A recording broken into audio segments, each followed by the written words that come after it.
Pai, você pode anotar que nós vamos fazer um IPO, nós vamos chegar na bolsa também. Por incrível que pareça, na época o pessoal me taxava de doido, davam até risada da gente. Nos 3 primeiros anos de IPO, a empresa quadruplicou de tamanho, a gente bateu 697 pontos de venda. Se a gente colocar toda essa capacidade em números, a gente tem um potencial de crescer até 40%. A gente acredita que a agricultura do futuro vai ser você plantar soja, milho e forrageiras.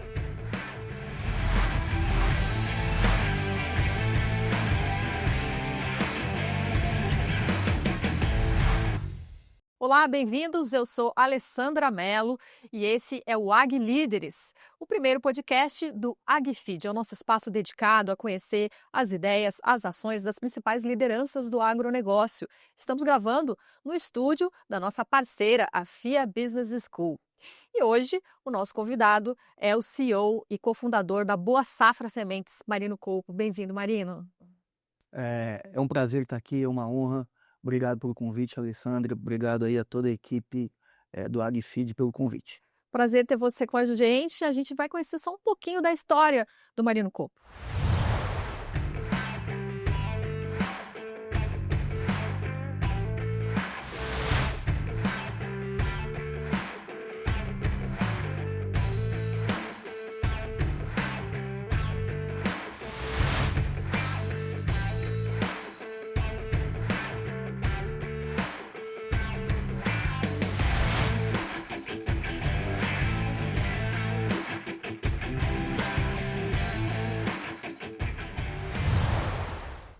Bom, e a gente quer começar, Marino, falando um pouco da história de vocês, que eu acho muito interessante essa questão de ter uma raiz, né, no agro, no interior do Brasil, e também uma visão já de futuro, uma conexão com o mercado financeiro e tudo mais, que tem um pouco a ver com a tua experiência, né, que a gente destacou aqui.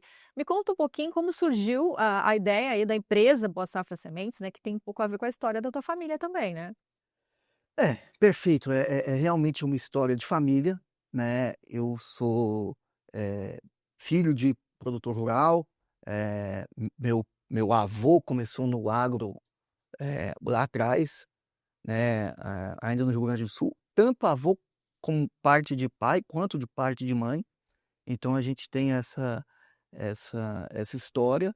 E meu pai também, né, quando ele saiu do sul do país para ser vendedor de adubo, ele trabalhava numa empresa, né, como vendedor, e aí ele foi para o Centro-Oeste e acabou indo ali para uma cidade de Formosa, né, uma cidade próxima a Brasília, no estado do Goiás. E foi ali que eu nasci, e meu pai acabou abrindo um negócio, começando a cultivar lá, comprou terras na região. A minha mãe também era do sul, e o pai dela, meu avô, tinha comprado terras na região, eles se conheceram lá, então foi isso. E eu nasci aí nessa família de produtores, né, de agricultores, sojicultores. Mas desde cedo, um pouco da minha história, eu tive essa. Como meu pai teve uma infância muito humilde, e ele sempre trabalhou muito, ele sempre quis buscar isso para mim também. Então eu lembro que com uns 12 anos de idade, eu comecei a ir para a empresa com meu pai, né? Porque a gente tinha. Era, a gente vendia produtos para os produtores da região. O meu pai sempre tinha essa ideia de agregar valor, então a gente vendia muito milho triturado, farelo de arroz, alguns produtos que você fazia, digamos, uma industrialização bem básica, mas agregava um valor na produção. Sim. E eu lembro que eu ficava lá no balcão vendendo, e era engraçado porque assim, meus amigos iam para o clube, coisa de cidade do interior. Então a turma ia para o clube, estudava de manhã, ia para o clube à tarde, eu ia para a empresa à tarde. Mas meu pai falava: "Ó, se você trabalhar direitinho, ler o jornal, você vai ganhar R$ 5 por dia." E me acalmava meu coração de 12 anos. Sim. E meu pai me dava um jornal chamado Gazeta Mercantil para ler. E eu lembro dele falando assim, guri, o homem para ser bom tem que ser bom de interpretação de texto. E você vai ler, depois eu vou te tomar uma matéria por página do jornal e, e aí eu te dou os R$ 5 no fim do dia. E, foi isso, né? Então eu trabalhava no balcão, lia o jornal, lia a Gazeta Mercantil. E ali eu comecei a ter uma paixão não só pelo agro, mas também pela economia. Também pelas histórias aí de sucesso daqueles empreendedores e quis entender mais sobre aquelas operações financeiras e aqueles negócios que eram descritos ali na página da Gazeta. E, e aí, o meu pai era um cara muito sábio, enfim, e aí a gente a gente brincava de fazer muitas apostas, mas a gente sempre apostava qual que ia ser o preço da soja, né, em Olha só. Chicago, o preço do milho em Chicago, a cotação do câmbio, taxa de juro, inflação. Então a gente apostava, fazia muita aposta no índice. Eu com meu pai, eu ficava brincando que ele tinha que fazer 3-1.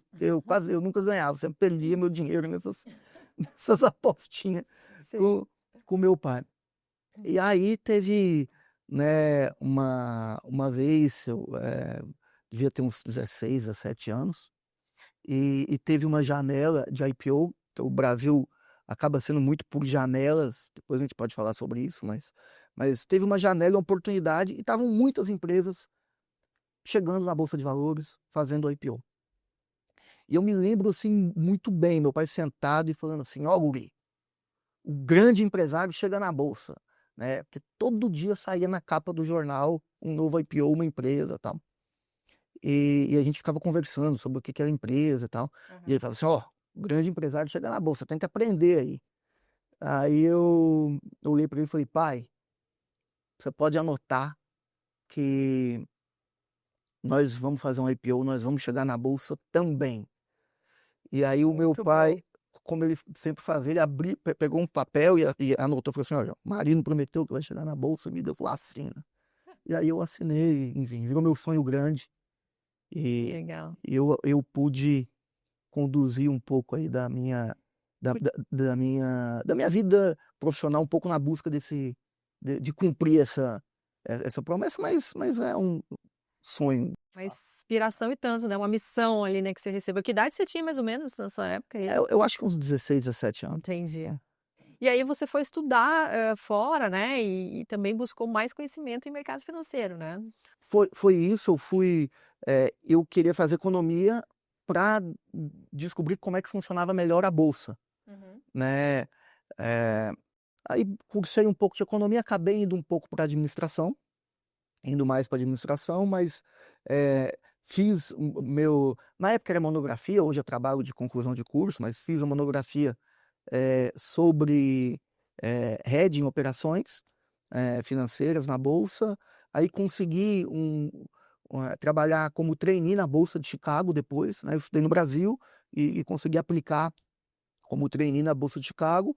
Aí fui para lá, fiquei 1 ano e meio, eh, fiz alguns cursos durante o período e fui aprendendo,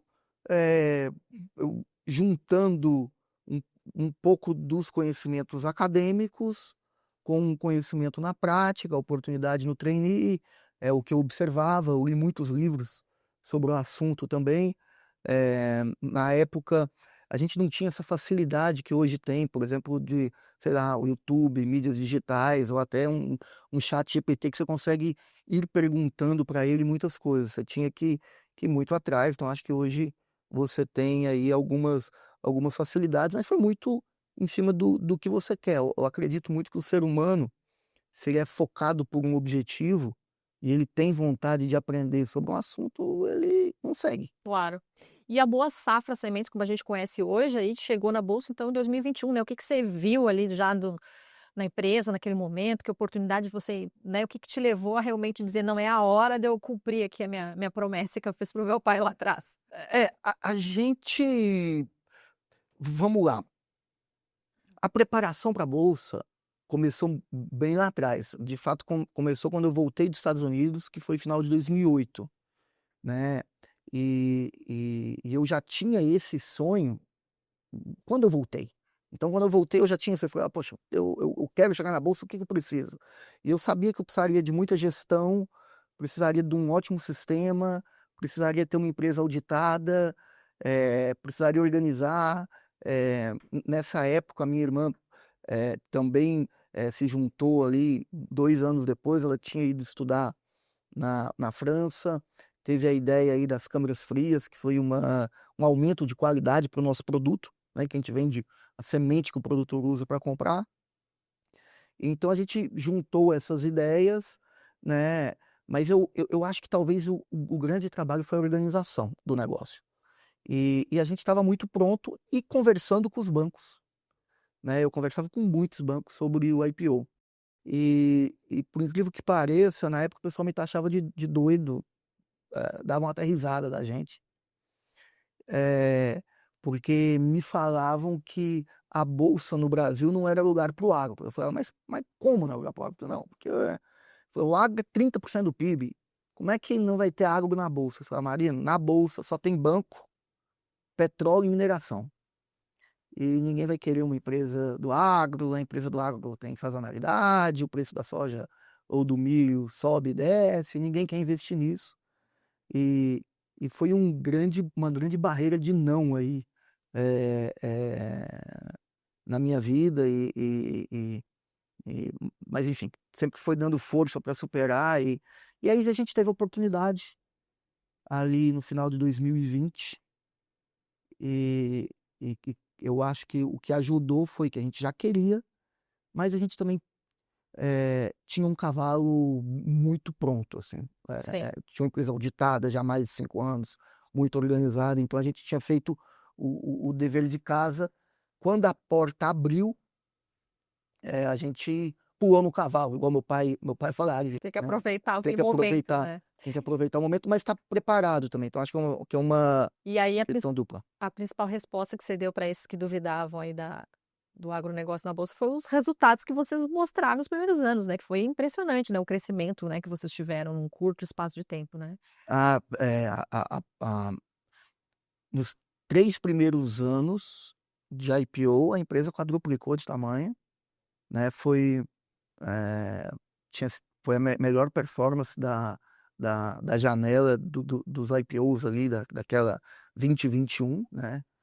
E, mas também eu acho que foi um caso de planejamento, porque assim, a gente estava preparado, ou organizado, ou se preparando para o IPO, para fazer um IPO há muito tempo, mas também a gente era uma empresa que a gente sempre teve um projeto de longo prazo. Então a gente tinha mais um projeto do que fazer nos próximos 10 anos, Sim, né?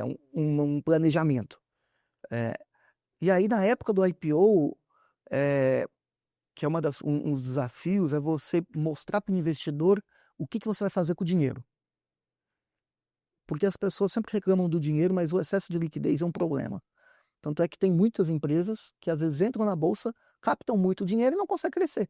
sim, Porque quando você tem aquela liquidez, ela vem instantânea, é muito fácil perder eficiência. claro. E a gente desculpa, a gente pegou esse plano de 10 anos, condensou em 5 e acabou realizando em 4. Então foi um pouco assim, mas a gente já tinha talvez as bases construídas, Claro.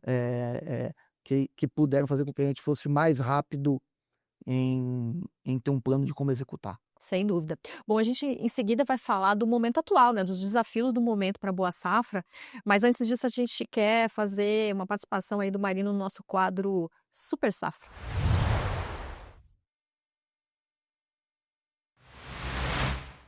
Bom, nesse quadro, Marino, a gente queria que você nos contasse qual foi o seu maior plantio e a sua maior colheita ao longo da sua carreira. Olha, eu acho que talvez o maior plantio foi em termos de organização.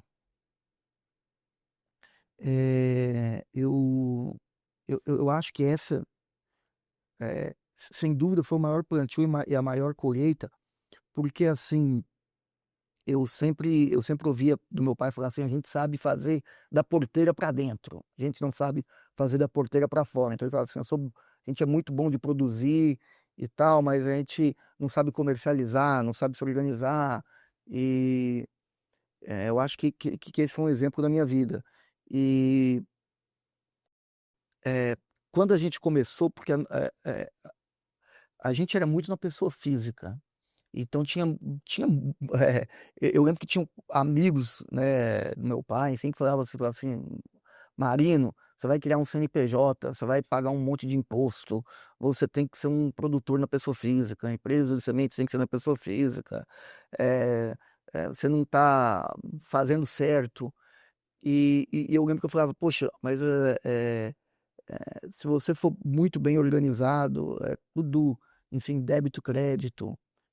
E, e eu acho que esse foi um grande plantio que a gente fez, foi criar uma cultura de organização. Então a gente teve um sistema operacional muito amarrado, muito eh, processual por etapas desde cedo. A gente se auditou muito cedo. Então a gente foi talvez a menor empresa com o SAP, que é um sistema operacional no Brasil. A gente foi a menor empresa, na época faturava 30 milhões. Depois a gente foi uma das menores empresas do Brasil a se auditar como a Big Four. E depois a gente foi uma das menores empresas a fazer um IPO, né? Mas a gente sempre tentou estar à frente do seu tempo, mas eu penso que a organização e a gestão foi o que mais se pagou. É, sabe, de você tentar se organizar, depois conseguimos entrar no novo mercado, maior nível de governança, conseguimos colocar um conselho, comitês, coisas que funcionam muito bem. Então é, eu acho que essa organização talvez o melhor plantio e a melhor colheita da carreira. Tá Foi que, ótimo. enfim, chegamos lá, Legal, nesse ponto. muito bom. Bom, a gente vai fazer, um rápido intervalo aí de poucos segundos e a gente volta já para falar dos desafios do momento e para onde vai a Boa Safra. Estamos aqui com o CEO da empresa, né, o Marino Coco. Até mais.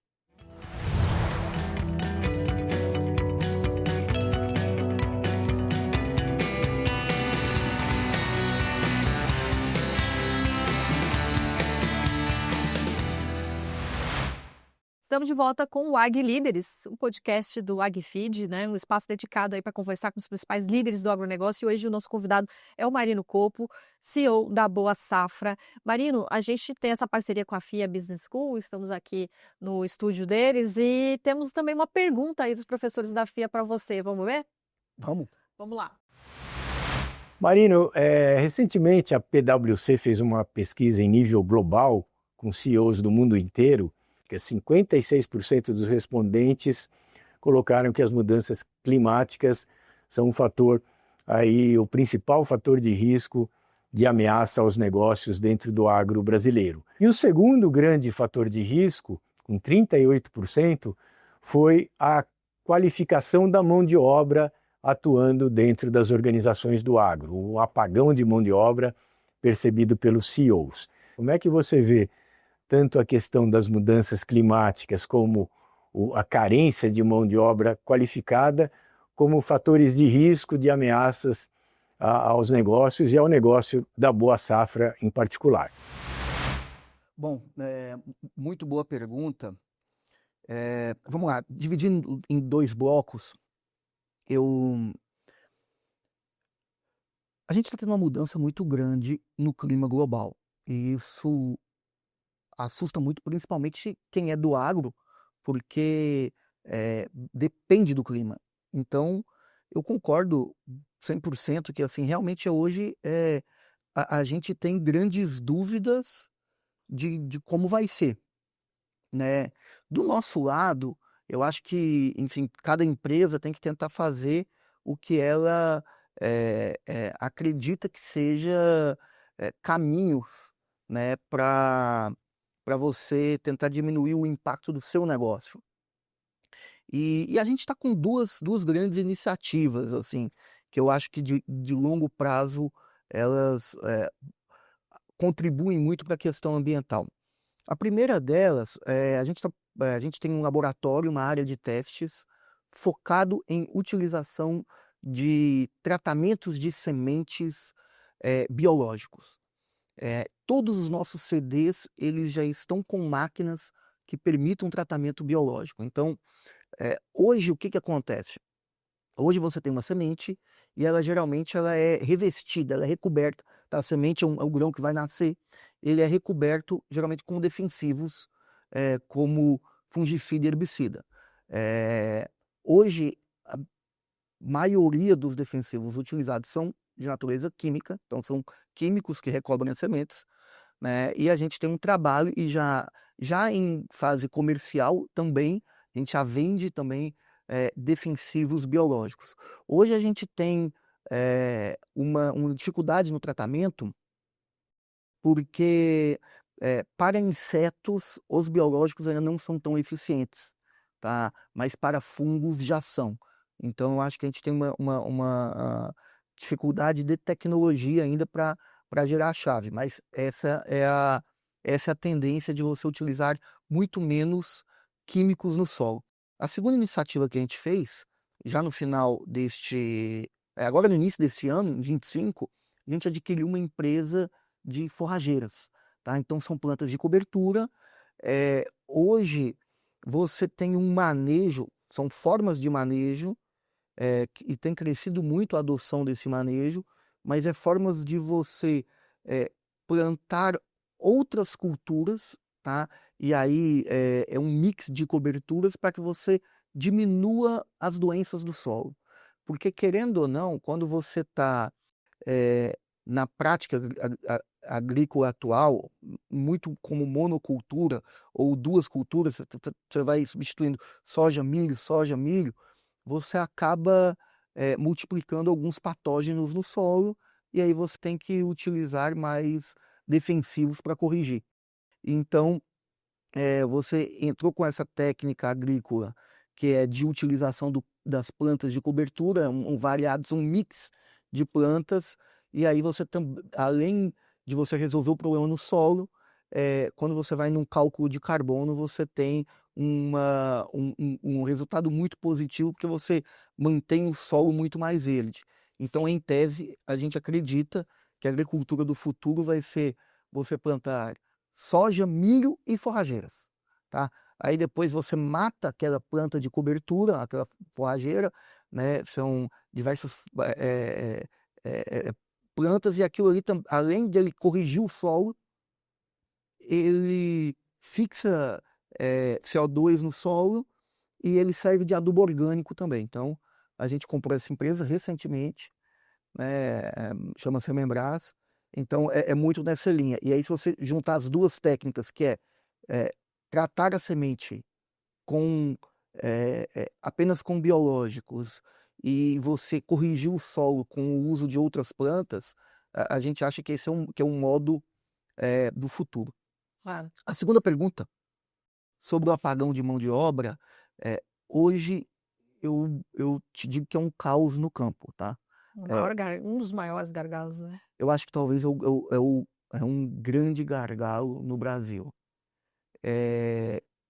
Você tem, para você ter ideia, numa das nossas fábricas de 420 pessoas, é uma fábrica que ela opera na safra com 420 pessoas, entre safra com 250 pessoas, é uma das nossas plantas. A gente teve 50 vagas que a gente não conseguiu cobrir.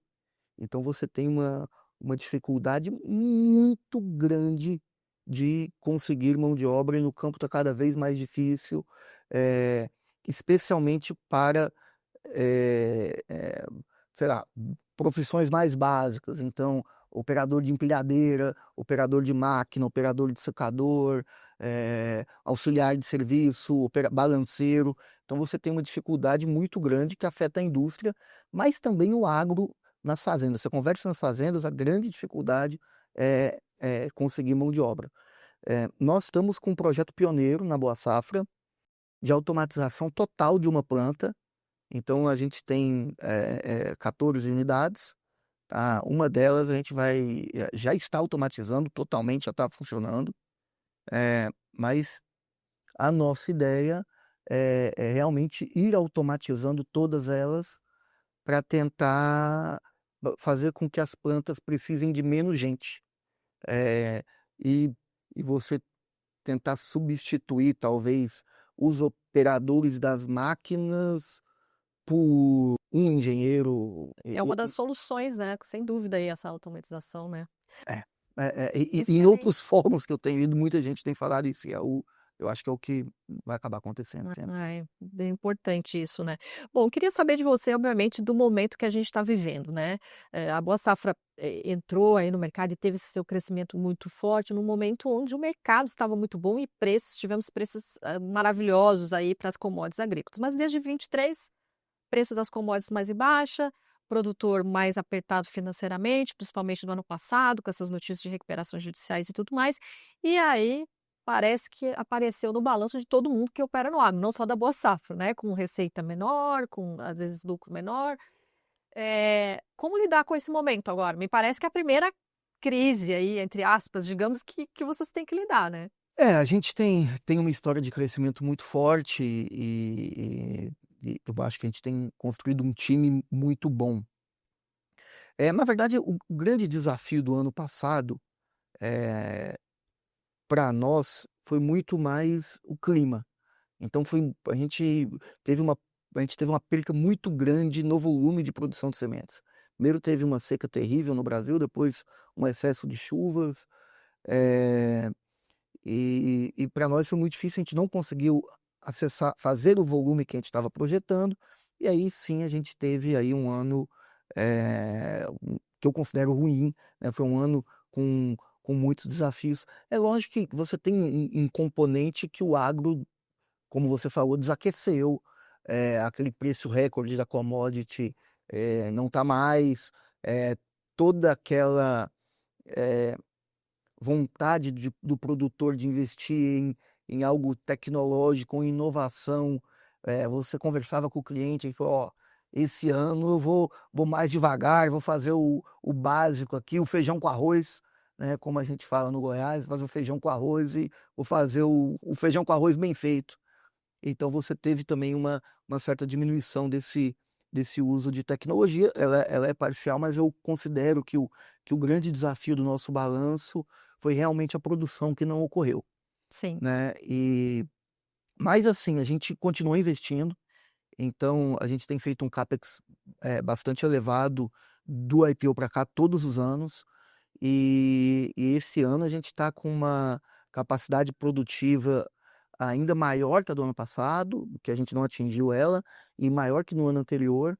Se a gente colocar, toda essa capacidade em números, a gente tem um potencial de crescer até 40%, sim. tá. Então, e a gente, estamos terminando a produção, eh, você vê aí que foi um ano, não vou dizer de clima perfeito, mas um ano bem melhor de produção no Brasil. Na média, o Brasil está produzindo 10% a mais, as lavouras dos produtores, e no nosso caso não está sendo diferente, tá, a produção está boa, então esse gargalo da produção, eh, a gente acredita que vai ser superado ainda esse ano. Então,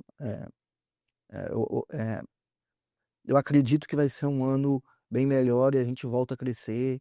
Então foi um soluço, mas faz parte do jogo. Sim, mesmo com o produtor com menor apetite para expandir a área, porque eu entendo que semente, ela cresce junto também com expansão de área, né. Perfeito. Mas aí vocês imagino que tem uma estratégia alternativa aí, já que expansão de área provavelmente a gente não vai ver tanto nesse momento onde o produtor está mais cauteloso. Sim, a expansão de área tem diminuído, né, mas a gente tem uma estratégia muito focada no acesso.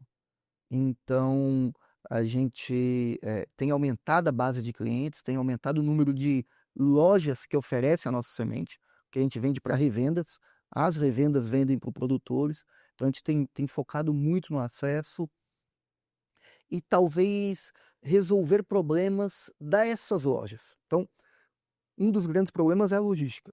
Como entregar essa semente, como ela chegar, resfriada, ou como você tratar essa semente, seja com os defensivos tradicionais ou com os biológicos, ali na pré-entrega para o produtor, como você fazer com que a semente não fique por muito tempo fora da câmara fria e aí acabe perdendo qualidade, porque ela vai morrendo, né? A semente ela tem que ser capaz de nascer.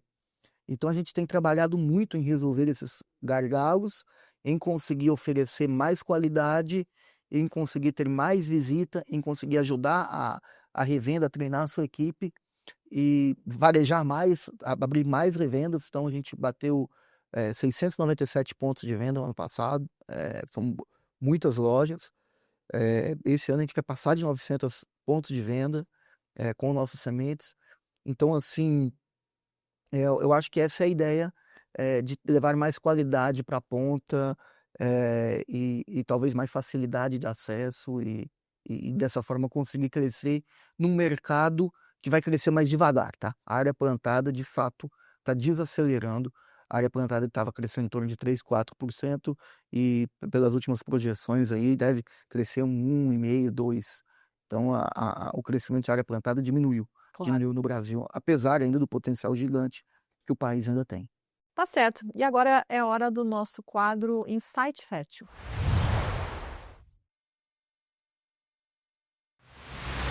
Marino, agora a gente queria que você compartilhasse conosco algum insight que você teve aí ao longo da sua carreira, seja um filme que você assistiu, um livro, alguém que você conversou, uma palestra, enfim, que você acha que é importante, é inspirador para quem está à frente de um negócio, né, dentro desse nosso segmento. Olha, eu gosto muito de uma frase que fala assim, um homem é do tamanho do seu sonho, né? E eu sou uma pessoa muito, muito, muito positiva e eu acredito que as pessoas têm a capacidade, todos nós temos a capacidade de ser do tamanho do nosso sonho, contanto que você eh, eh, faça a sua parte.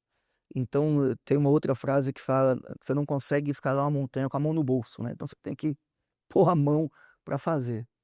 Mas eu acho que se você, de fato conseguir ter um sonho grande, você agarrar na montanha para escalar ela, você conseguir vencer o não, tá? Porque o não, ele às vezes vai vir desde do banqueiro, como eu contei, que falava: olha, é impossível fazer um IPO no agro, né? De uma empresa de software vai falar: ó, mas a sua empresa não tem tamanho para ter esse software, ou você é muito pequeno para ser auditado.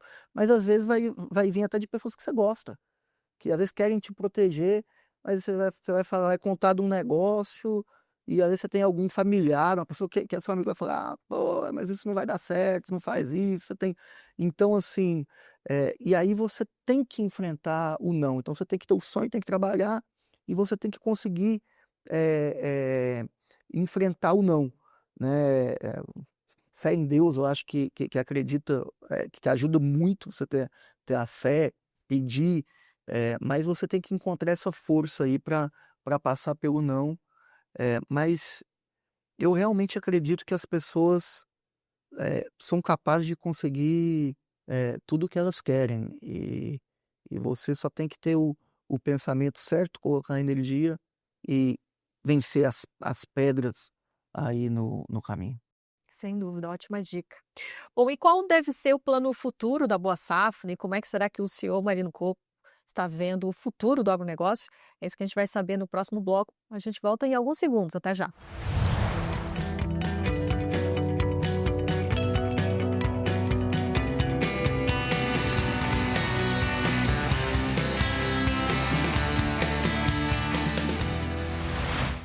O Ag Líderes, primeiro podcast do AgFeed, hoje está recebendo o Marino Copo, que é CEO da Boa Safra.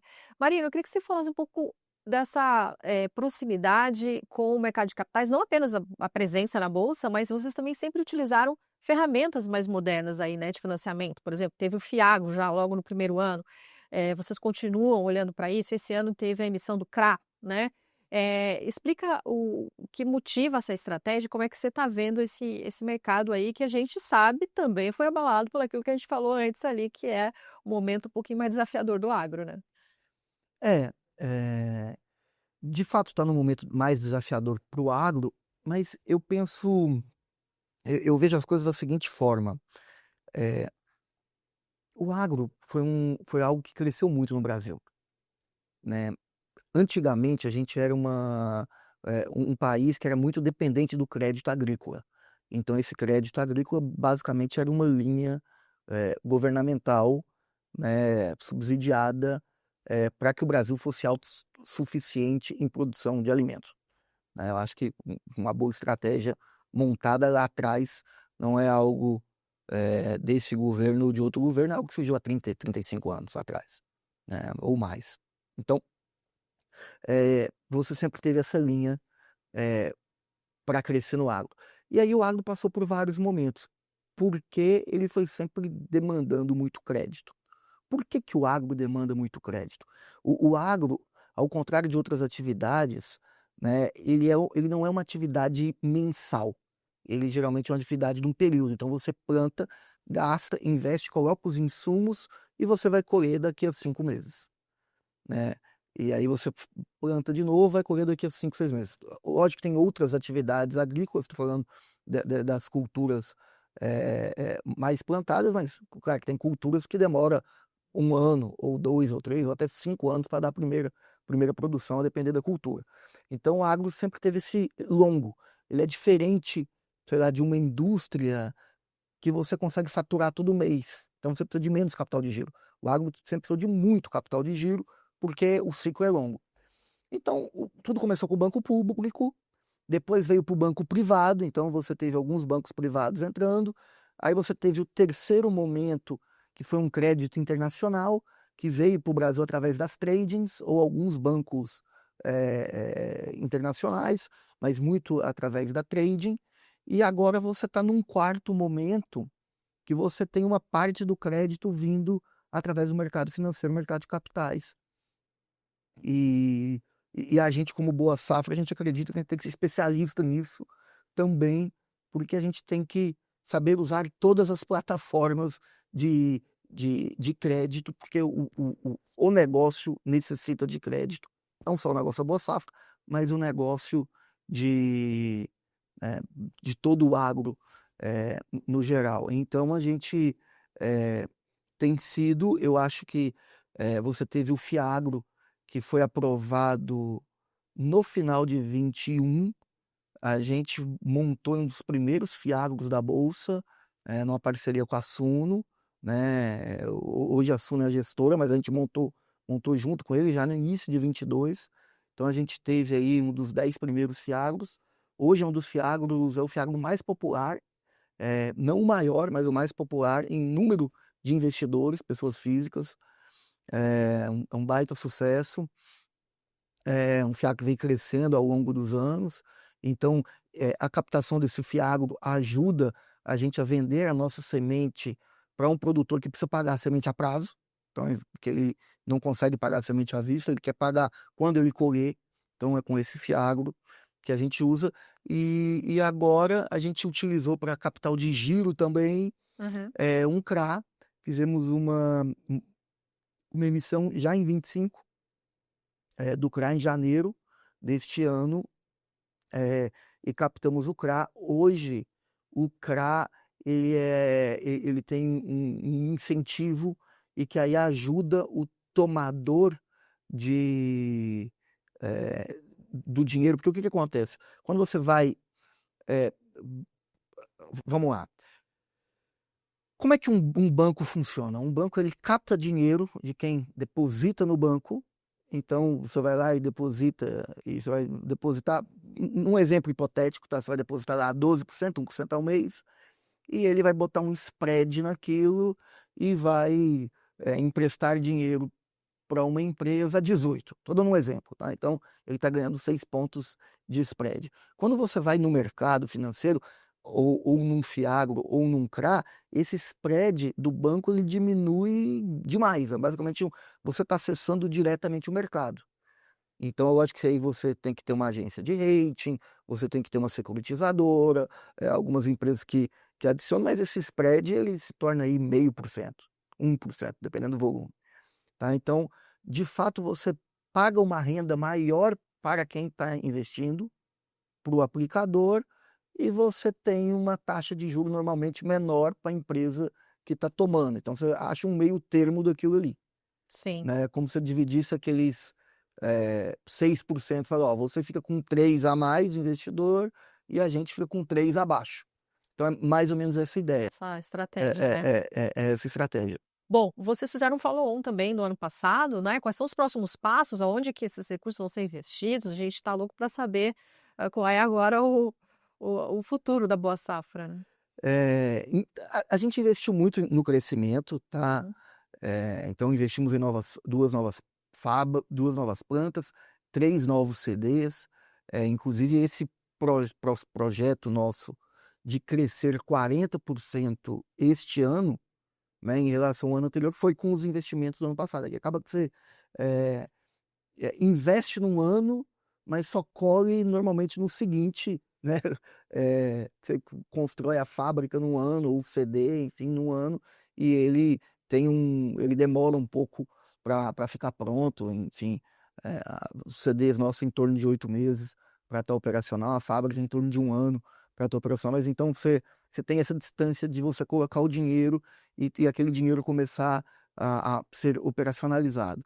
Então, esse é um dos pontos. A gente adquiriu essa companhia, uma companhia de forrageiras, como eu falei, né, plantas de cobertura. E o que a gente tem visto de crescimento para frente? Eu vejo que a gente continua com a nossa estratégia orgânica de crescer, tá? Eu tenho visto que alguns produtores eles construíram unidades de sementes durante os anos de auge e hoje eles estão oferecendo sementes ou a possibilidade de prestar serviço ou de arrendar essas plantas para nós. Então a gente tem muitas conversas nesse sentido, tá? De estar arrendando plantas que foram construídas aí durante o ano de 2021, 22 aí, que foi um ano de margens muito altas no agronegócio. Mas também a gente quer continuar com os M&As, principalmente em outras culturas de sementes. A gente é um especialista em soja, mas a gente tem entrado no milho, sorgo, adquiriu uma empresa de forrageiras, adquiriu uma empresa de milho. Então a gente tem olhado outras culturas, tá? Para M&As, aquisições, e também para adquirir empresas, às vezes, do próprio setor nosso, mas que tem outros acessos, como foi o caso da soja. A gente adquiriu uma participação. Ela era uma empresa que ela tem uma carteira de clientes formada por grandes produtores. Então a gente deve seguir nessas 3 frentes aí. Então vai ter mais aquisição em 25. Acredito que sim. Eu lembro que vocês estavam olhando também com atenção para o mercado do Sul, né? Só que o Sul também, pensando em Rio Grande do Sul, por exemplo, tem sofrido mais ainda com o clima, né? Como é que fica isso? O interesse nesses novos passos leva em conta ainda essa questão regional ou não? Ou mais nessa questão da cultura, como você falou? A gente tem crescido no Sul, tá? No ano de 2024 foi o nosso primeiro ano, e a gente fechou o Sul como um todo, os 3 estados aí, Rio Grande do Sul, Santa Catarina e Paraná, em torno de 1% de market share, ainda muito pequeno. Na nossa projeção, esse ano a gente deve ir para 2,5%, 3%, e a gente tem conseguido crescer de uma maneira orgânica, com parcerias, e a gente vai continuar nessa ideia de crescer organicamente. É óbvio que a gente também tem olhado aquisições na região. Se aparecerem bons negócios, boas oportunidades, a gente quer fazer. Senão, a gente continua no nosso trabalho de formiguinha, degrau a degrau, crescendo organicamente. Então a gente pode esperar que receita maior, lucro maior, volta ao normal da Boa Safra, digamos. A pausa foi o 24, digamos, ou não? Assim, Alessandra, é a nossa expectativa, né? A gente realmente, eu acho que o 24 foi difícil muito por uma questão de produção, né, por uma questão climática, e a gente está com uma boa perspectiva para o ano de 2025, e todos esses investimentos que foram feitos em 24 estão entrando em operação, e a gente acredita que continua a nossa trajetória de crescimento. Ótimo. Bom, e a hora do AgVision?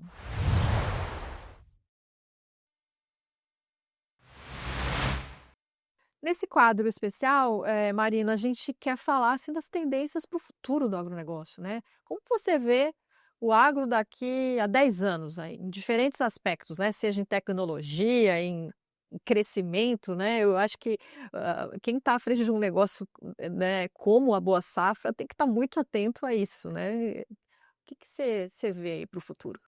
Olha, eu vejo um grande futuro para o agronegócio no Brasil. Vamos lá. Primeiro, porque assim, a demanda por proteína tem crescido muito no mundo, tá? E a proteína mais barata, ela vem da soja, do milho, enfim. Então, à medida que você tem um enriquecimento dos países, e você está vendo isso muito na Ásia, que são países que tinham muitas pessoas que estão melhorando de padrão de vida muito rápido, e as pessoas querem comer melhor, elas estão buscando mais comida de qualidade, e então você tem uma demanda muito forte, né, para o agronegócio. E não só a cadeia de soja, milho, mas eu digo agro em geral, principalmente as proteínas animais aí, como de peixes a bovinos, né, suínos e aves, né? Então você tem essa demanda muito forte por comida vindo da Ásia, tá? Se você pensar em população global, se você fizer um raio na Ásia, você tem 80% da população global lá. Então realmente é muito, é muito forte. E você tem muita dificuldade de produzir em outros países, né? Você tem a Ucrânia, um grande produtor, né, numa situação delicadíssima. Os Estados Unidos já está com toda a área sua em produção, a Europa também já está com toda a área em produção, e aí você sobra basicamente o Brasil, né, América do Sul e África. A África, eu tenho visto que tem terras muito boas, um baita potencial produtivo, mas você tem um problema político na África é, é, muito pior do que na América do Sul, digamos assim, né? É uma dificuldade muito maior lá do que aqui. Então, acho que o Brasil ele continua sendo a bola da vez para o crescimento. E eu ressalto uma coisa que eu vejo do Brasil, tá? Quando eu vou nos Estados Unidos, que também é um grande produtor e concorrente nosso no agronegócio, globalmente, é, mas eu sinto que o jovem americano, ele quer muito trabalhar com TI. Então, o, o jovem da universidade, às vezes o filho do produtor, ou alguém que nasceu no campo, o cara está com muito esse foco de, poxa, eu quero ir trabalhar na Google, na Microsoft, enfim. Quero ir trabalhar numa grande empresa de tecnologia. E, e tudo bem. E aí, quando você vê no Brasil, não. No Brasil, você vê muitos jovens querendo trabalhar no agro. Você vê que o filho do produtor está querendo voltar para o campo, continuar no campo. Quando você vai nos Estados Unidos, você vê no campo muita gente mais velha e não tem sucessão. Aqui não, tá? Você vê muita sucessão. Eu ando aqui e eu vejo nas feiras do agro um monte de startups, um monte de ideias boas. A gente hoje em biológico, o Brasil está virando referência. Então, assim, a gente não teve a chance de ser o país que desenvolveu os químicos, né? Basicamente está concentrado nos Estados Unidos e na Alemanha. Foram projetos aí pós-guerra, né? Que desenvolveram os químicos, muitos dos dissecantes aí na época da Guerra do Vietnã, inclusive. Mas hoje no biológico a gente está na frente do tempo, que é a nova né? Você está com uma tendência de substituir o químico por produtos biológicos. E o Brasil tem muita inovação nesse sentido. O Brasil tem muito startup. Então, eu acho que essa massa jovem, essa força de trabalho que quer trabalhar no campo, que quer empreender, que quer inovar no campo, eu tenho certeza que isso vai dar mais competitividade ao Brasil e acredito também que nos próximos 10 anos o Brasil não vai ser mais aquele importador de tecnologia, que hoje a gente acaba importando as principais tecnologias vêm de fora, mas também o Brasil vai começar a produzir a tecnologia, pelo menos nessa área agrícola. Então acho que tem essa, eu acho que tem esse ponto aí que pode fazer com que o agro brasileiro cresça ainda mais do que a gente projeta. Sim, muita coisa boa, né, pela frente. Marino, foi um prazer te receber aqui. Muito obrigada mesmo por estar conosco no AgriLíderes nesse comecinho, nessa estreia, e ouvir a tua história, ouvir a tua visão de futuro, e sucesso para você, para Boa Safra aí ao longo desse ano e nesses planos futuros. Obrigado, Alessandra. Muito obrigado especial a toda a equipe do AgriFeed e ao nosso espectador que está assistindo a gente. Legal. Bom, esse foi o AgriLíderes, né, o nosso videocast que é direcionado a ouvir as principais lideranças do agronegócio. E não esqueça, né, você pode saber mais, acompanhar mais dessa melhor cobertura do maior negócio do Brasil no nosso site, no agrifeed.com.br. Também pode se inscrever na nossa newsletter, receber na sua caixa de e-mail, né, todo dia lá a nossa newsletter, e também no canal do WhatsApp e nos acompanhar nas redes sociais. A gente está mostrando aí na tela os nossos perfis nas redes sociais para ficar ligado em tudo que está acontecendo. Obrigado pela companhia e até a próxima.